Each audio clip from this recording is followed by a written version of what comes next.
nang mangyari ang landslide. Bunsod nga huyan ng tuloy-tuloy na mga pag-ulang nararanasan sa naturang rehiyon.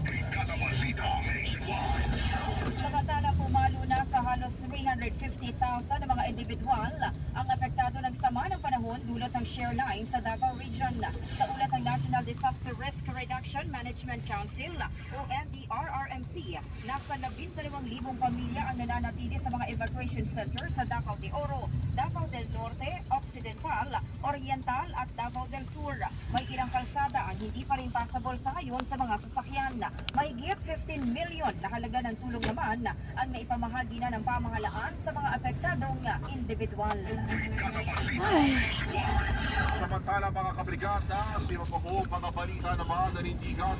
Abiso sa mga dating sumuporta noon sa pagbasura ng pork barrel na napatunayan lamang na bulok na raw talaga ang sistema sa bansa dahil nga ho sa naging desisyon sa kinaharap na kaso ni Senator Jinggoy Estrada.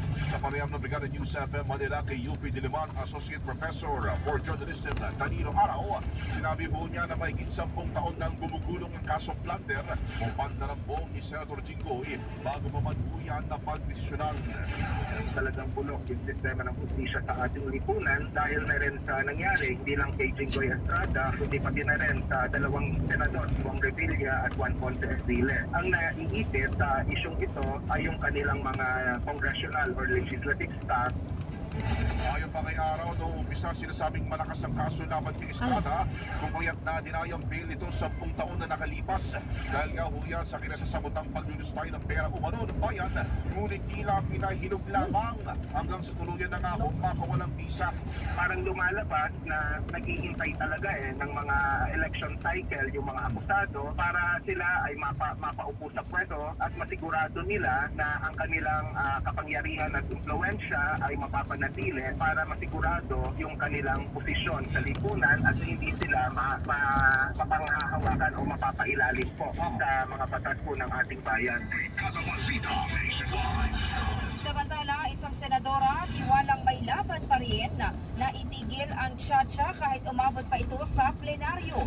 Si Brigada Ann Cortez sa detalye, i-brigada mo.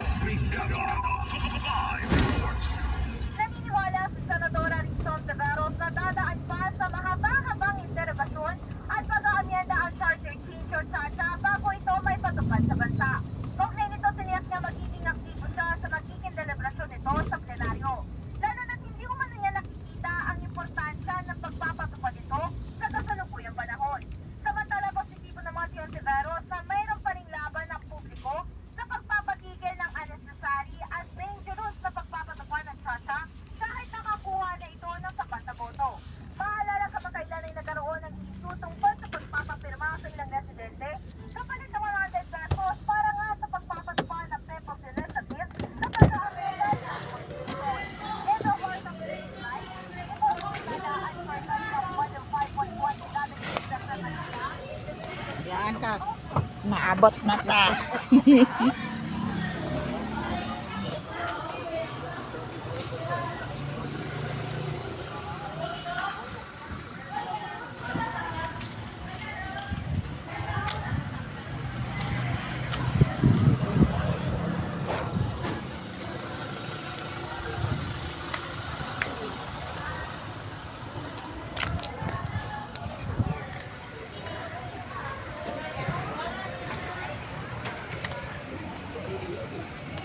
Gracias.